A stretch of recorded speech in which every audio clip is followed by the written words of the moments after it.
నమస్తే, welcome to BCN news. నా పేరు మానస. ముందుగా ముఖ్యాంశాలు.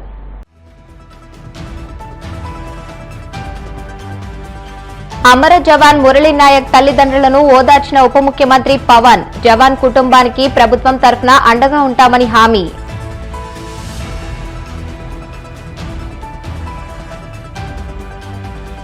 అశ్రు నయనాలతో వీర జవాన్కు అంతిమ వీడ్కోలు. ఘన నివాళి అర్పించిన మంత్రి నారా లోకేష్.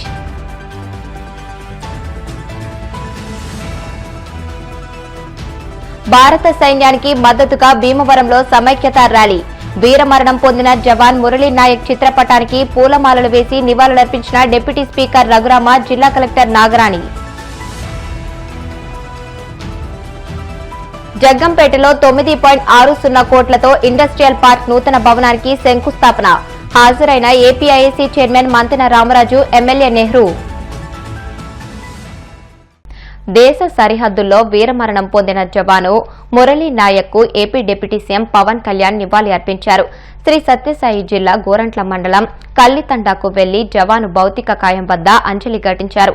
మురళీ నాయక్ తల్లిదండ్రులను ఆయన ఓదార్చారు. కుటుంబానికి కేంద్ర రాష్ట్ర ప్రభుత్వాలు అన్ని విధాలుగా అండగా ఉంటాయని భరోసా కల్పించారు. వారికి రాష్ట్ర ప్రభుత్వం తరఫున 50 లక్షల ఆర్థిక సాయం ప్రకటించారు. ఆయన స్మారక చిహ్నం ఏర్పాటు చేయాలని నిర్ణయించారు. జిల్లా కేంద్రంలో కాంస్య విగ్రహం ఏర్పాటు చేయనున్నట్లు తెలిపారు. మురళీ నాయక్ కుటుంబానికి 5 ఎకరాలతో పాటు 300 గజాల ఇంటి స్థలం ఇవ్వనున్నట్లు తెలిపారు. కుటుంబంలో ఒకరికి ఉద్యోగం ఇచ్చేందుకు నిర్ణయించారు. వీర జవాను కుటుంబానికి 25 లక్షల వ్యక్తిగత సాయం చేస్తానని పవన్ హామీ ఇచ్చారు.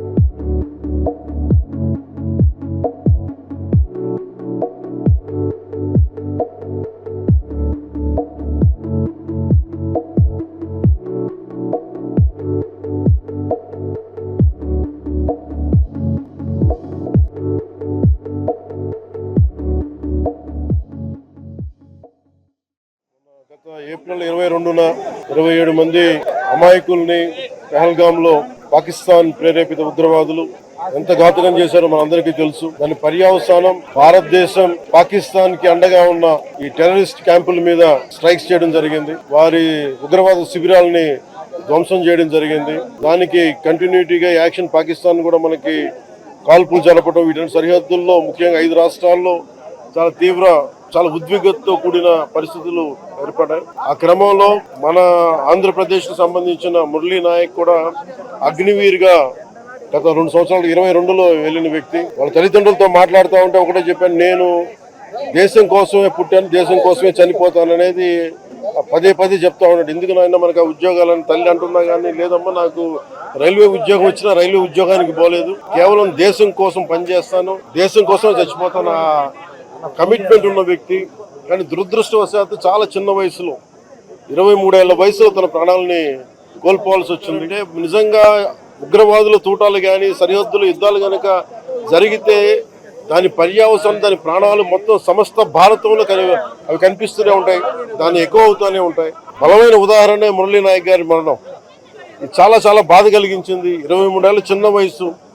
మనం ఎవరు భారతదేశంలో ఎవరు యుద్ధం కావాలని కోరుకోలేదు, ఎప్పుడు మన పరాయి దేశాల మీద యుద్ధం చేయలేదు.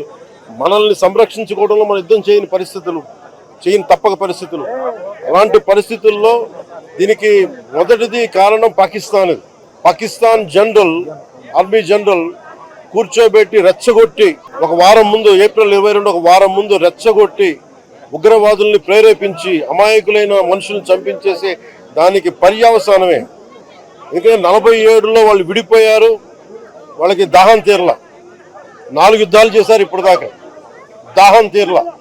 ఇప్పటికి అమాయకులను పట్టణ పెట్టుకుంటా ఉన్నారు, దాహం తీరలా. కానీ ఇంకెక్కడో చోట దీనికి బలమైన ముగింపు పలకాలి. సీజ్ ఫైర్ అన్న తర్వాత కూడా సీజ్ ఫైర్ ని వైలేట్ చేసిన ప్రభుత్వం అది. అక్కడ నిజంగా చెప్పాలంటే ఒక బనానా రిపబ్లిక్. దానికి ఎవరు మాస్టర్స్ తెలియదు పాకిస్తాన్. వాళ్ళు చేసే అరాచకాలు, వాళ్ళు చేసే మనకి స్పాన్సర్డ్ టెర్రరిజం ఇండియాకు ఒక ఇబ్బందిగా తయారైంది. అది మన బాంబే, ముంబై దాడులు కావచ్చు, కశ్మీర్ లో ఎథ్నిక్ క్లెన్సింగ్ కావచ్చు పండిట్స్ ది, ఇది ఒక రిపీటెడ్ మన కోయంబత్తూర్ దాడులు కావచ్చు, ఇవన్నీ కూడా ఎక్కడో చోట దీనికి ఒక ముగింపు పలకాలి, దీనికి ఒక బలమైన గుణపాఠం చెప్పాలనేది నరేంద్ర మోదీ గారి అందరికి ప్రజలందరూ కోరుకుంటున్నారు. ఆయన్ని గౌరవ ముఖ్యమంత్రి చంద్రబాబు గారి తరఫున, అలాగే నరేంద్ర మోదీ గారి తరఫున మంత్రివర్గం అందరం ఉన్నాం ఇక్కడ. అందరం కూర్చొని, మేము ముగ్గురం కూర్చొని ఇందాక గౌరవ ముఖ్యమంత్రి గారి సూచనల మేరకు 50 లక్షలు ఎక్స్గ్రేషియాని ప్రకటిస్తా ఉన్నారు. అలాగే ఒక 5 ఎకరాల పొలం అని కూడా తెలియజేశారు. అలాగే 300 గజాలు ఇంటి స్థలం అని కూడా అనౌన్స్ చేశాం. అలాగే ప్రభుత్వంలో వాళ్ళకి ఎవరికైనా సరే, వాళ్ళ నాన్నగారికి కానీ ఎవరికి కానీ ప్రభుత్వ ఉద్యోగం కూడా ఖచ్చితంగా ఇవ్వాలనేది కేబినెట్ లో ముందు పెట్టి దాని నిర్ణయం తీసుకుంటాం.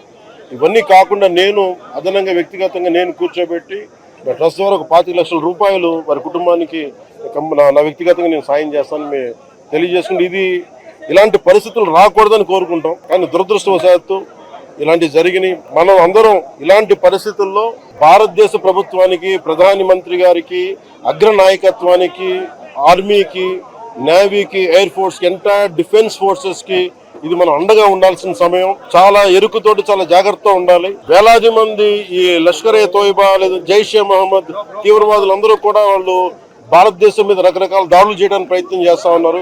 సీజ్ ఫైర్ ని దయచేసి మనం ఎవరో నమ్మరు. సీజ్ ఫైర్ శాంతికి ఒప్పందం కాదు. వాళ్ళు ప్రత్యేక పరిస్థితుల్లో లొంగిపోయి ఇంకా పాకిస్తాన్ బతకలేదు అని చెప్పి కాళ్ల బేరానికి వచ్చిన 3 గంటల్లోనే మళ్ళీ సీజ్ ఫైర్ ని వైలేట్ చేశారు. అందరూ కూడా గమనించాల్సిన విషయం. భవిష్యత్తులో ఇలాంటి ఉత్పన్నం కాకుండా ఉండాలని కోరుకుందాం. దాని తగ్గట్టుగా మనందరం దేశానికి, దేశ నాయకులకి, ఆర్మీకి, నేవీకి, ఎయిర్ ఫోర్స్ కి, ఎంటైర్ డిఫెన్స్ ఫోర్సెస్ కి మనం బలం ఇవ్వాల్సిన సమయం. అందుకని మీ అందరూ సహకారం కోరుకుంటూ సెలవు తీసుకున్నాం. దేశ సరిహద్దుల్లో వీరమరణం పొందిన జవాను మురళీ నాయక్ కు మంత్రులు నారా లోకేష్, వంగలపూడి అనిత, అనగాని సత్యప్రసాద్, సవిత, సత్యకుమార్ నివాళులర్పించారు. శ్రీ సత్యసాయి జిల్లా గోరంట్ల మండలం కల్లితండాకు వెళ్లి జవాను భౌతిక కాయం వద్ద అంజలి ఘటించారు. మురళీ నాయక్ తల్లిదండ్రులను లోకేష్ ఓదార్చారు. జవాను పార్థివ దేహం వద్ద నివాళులర్పించిన అనంతరం ఆయన సెల్యూట్ చేశారు. కుటుంబానికి ప్రభుత్వం అన్ని విధాలుగా అండగా ఉంటుందని లోకేష్ భరోసా ఇచ్చారు. అనంతరం అమర జవానుడి భౌతిక కాయం ఉన్న శవపేటికను స్వయంగా తన భుజాలపై మోసి అందరినీ కదిలించారు. మురళీ నాయక్ పార్థివ దేహానికి పుష్పగుచ్చం ఉంచి శ్రద్ధాంజలి ఘటించిన అనంతరం ఆయన కుటుంబ సభ్యులను ఓదార్చారు. పాకిస్తాన్ కూడా ఏకంగా భారతదేశం పైన రాత్రికి రాత్రి మిసైళ్లు కానివ్వండి, డ్రోన్లు పంపించి మన కీలకమైన ఇన్స్టాలేషన్స్ పైన అటాక్ చేయాలన్న ఆలోచనలు ఉన్నప్పుడు మన జవాన్లు దేశానికి నిలబడి మేము నిలబడతాం, మేము పోరాడతాం, దేశాన్ని మేము కాపాడతాం చెప్తాం జరిగింది. కుటుంబాలకి దూరంగా, తల్లిదండ్రులకి దూరంగా వాళ్ళు అక్కడ ఉండి దేశం కోసం అహర్నిశలు నిలబడుతున్న వ్యక్తులు. ఈ రోజు జవాన్లు అక్కడ నిలబడారు కనుకనే, పోరాడుతున్నారు కనుకనే భారతీయులు, ఆంధ్రులు మనం ఇక్కడ హాయిగా బతికే పరిస్థితి. దాంట్లో మొన్న జరిగిన దాడిలో మన నాయక్ చనిపోతాం జరిగింది. మురళీ నాయక్ చిన్నప్పటి నుంచి కూడా మిలిటరీకి నేను ఉంటాను, నేను చనిపోతే భారతదేశ జెండా కప్పుకుని చనిపోతానని పదే అతని కుటుంబానికి చెప్తాం జరిగింది. కుటుంబానికి ఏకైక బిడ్డ మురళీ నాయక్. చిన్నప్పుడు వాళ్ళ అవ్వ తాతతో పెరిగిన వ్యక్తి. దేశం కోసం నిలబడతాను, దేశం కోసం పోరాడతానని చెప్పిన వ్యక్తి మురళీ నాయక్. ఇంత చిన్న వయసులో మురళీ నాయక్ చనిపోతాం నిజంగానే చాలా బాధాకరం. ఆ కుటుంబానికి అటు కేంద్ర ప్రభుత్వం, ఇటు రాష్ట్ర ప్రభుత్వం అండగా నిలబడుతుంది. గౌరవ ముఖ్యమంత్రి గారు మాతో మాట్లాడారు, ఉప ముఖ్యమంత్రి గారు, అదేవిధంగా హెల్త్ మంత్రి సత్యకుమార్ గారితో మాట్లాడి ఆ కుటుంబానికి ప్రభుత్వం నుంచి ఆర్థిక సాయం కింద 50 లక్షల రూపాయలు, దాంతో పాటు 5 ఎకరాల భూమి, ఇల్లు కట్టుకునేదానికి 300 గజాలు ప్రభుత్వం అందజేస్తాం జరుగుతుంది. అంతేకాకుండా కుటుంబాల కోరిక మేరకు కుటుంబంలో ఎవరికైనా ఉద్యోగం ఇస్తే, ప్రభుత్వ ఉద్యోగం ఇస్తే బాగుంటుందని అడిగారు. కుటుంబంలో అంటే బిడ్డలు ఎవరు లేరు, ఒకే బిడ్డ కనుక తండ్రికి ప్రభుత్వ ఉద్యోగం ఇవ్వాలనేది కూటమి ప్రభుత్వం నిర్ణయిస్తాం జరిగింది. అంత్యక్రియలు సొంత భూమిలో జరుగుతుంది కనుక మెమోరియల్ కూడా కట్టాలని నిర్ణయించాం. ఇంకో పక్కన జిల్లా హెడ్ క్వార్టర్స్ లో కాంస్య విగ్రహం కూడా ఏర్పాటు చేసి కేవలం తెలుగులే కాదు భారతీయులు మురళీ నాయక్ ని ఆదర్శంగా తీసుకునే విధంగా ప్రభుత్వం ఉంటుందని తెలుపుకుంటూ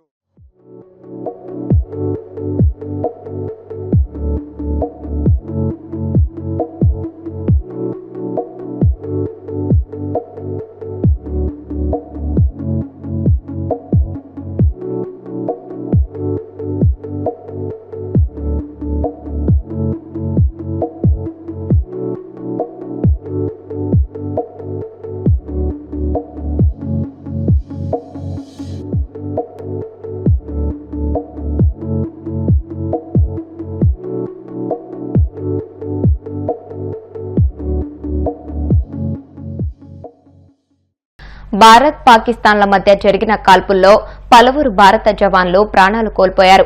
తెలుగు జవాన్ మురళీ నాయక్ అంత్యక్రియలు అతని స్వగ్రామమైన కల్లితండాలో సైనిక లాంఛనాలతో జరిగాయి. నిన్న బీఎస్ఎఫ్ ఎస్ఐ ఎండీ ఇంతియాజ్ కూడా పాక్ సైన్యం జరిపిన కాల్పుల్లో వీరమరణం చెందారు. తాజాగా మరో జవాన్ మరణించినట్లు ఆర్మీ అధికారులు ప్రకటించారు. జమ్మూ కాశ్మీర్ ఆర్ఎస్పురా సెక్టార్లో పాకిస్తాన్ జరిపిన కాల్పుల్లో రైఫిల్ మ్యాన్ సునీల్ కుమార్ మృతి చెందారు.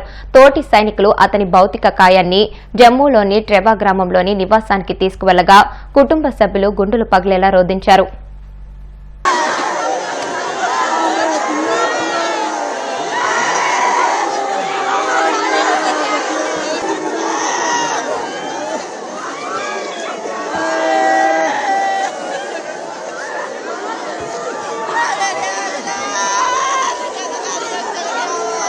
ఇప్పుడు కాసేపు ప్రకటనలు.